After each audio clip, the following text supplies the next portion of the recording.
Justice Nyako arrested. Shocking actions to be taken against Justice Nyako as Nnamdi Kanu returned back to court. Mazi Nnamdi Kanu don't return back to court, my people. Hey, Omekania. Yes, so my people, it's good to know the law. It's good to know the law because when you know the law, you will not be intimidated. You see, you know what is saving Nnamdi Kanu now? It's because he knows the law. It's because he understood the law. It's because he knows the in and out of the Nigerian law. Forget the fact that he's in abroad. You can imagine. You see, he lives in abroad, but he knows the Nigerian laws.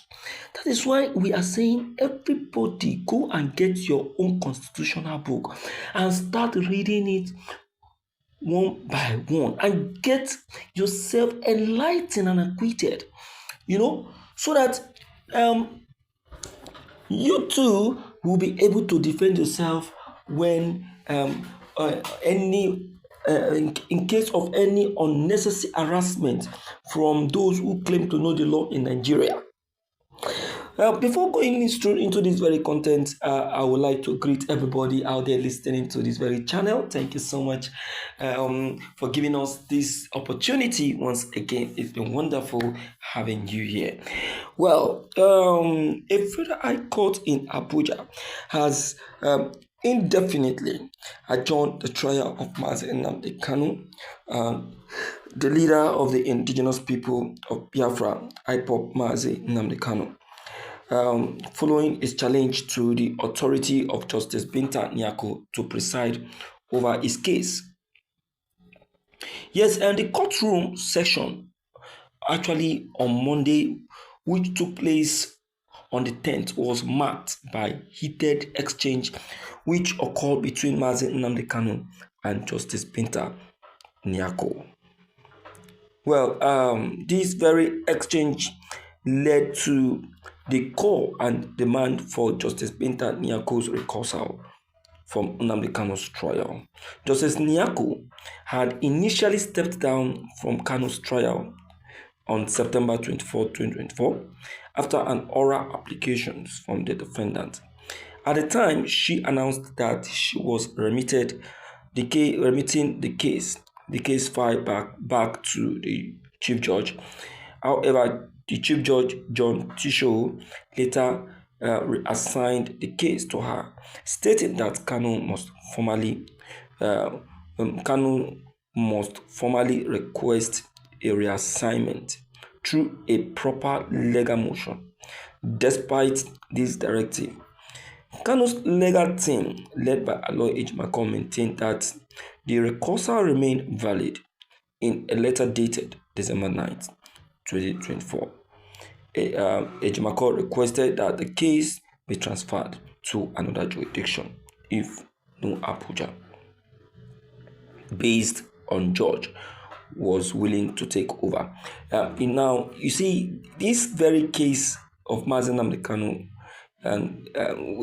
is finally moved to another judge. Reason because the lawyer of Mazi Nnamdi Kanu is requesting that since if they cannot reassign this case to another judge, then otherwise they can move the case to the southeast. So they are afraid of concluding this very trial, in the southeast. So they have no choice than to succumb and agree to the decision of Mazi Nnamdi Kanu and his lawyer. So now, as we speak, there is a new lawyer reassigned to Mazi Nnamdi Kanu. We've not seen him. Very soon, probably in the next hearing, we'll be, knowing who he is or who she is. When the court actually convened in February, prosecution counsel, who is called Adegboyega Awomolo, has stated that all necessary filings had been completed and requested that the trial proceed the trial should proceed. However, Ejimako countered that the key issue was the judge's lack of jurisdiction. Justice Nyako clarified that while she preferred not to handle the case, she was following the Chief Judge directive, which required Kanu's legal team to file a formal motion for reassignment. At that moment, Kanu interjected, demanding to speak and asserting that he did not recognize the authority of the court. Yes, in fact, you need to see Nnamdi Kanu on the floor of the court. He was very, very brutal and very, very outspoken, quoting line by line in the Nigerian constitution. I was so proud of Nnamdi Kanu. Yes, he said it clearly that I know the constitution and I will defend myself, of which he did. He said it point blank to Justice Nyako that you have no right to continue this very trial of mine, because why? You have recused yourself earlier in September.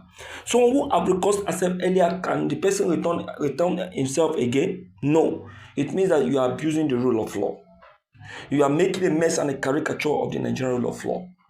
So I want to say this very clearly, that Nnamdi Kanu is on point. I don't know what you are actually thinking or what you are actually saying, but to me, Nnamdi Kanu is 100% on point.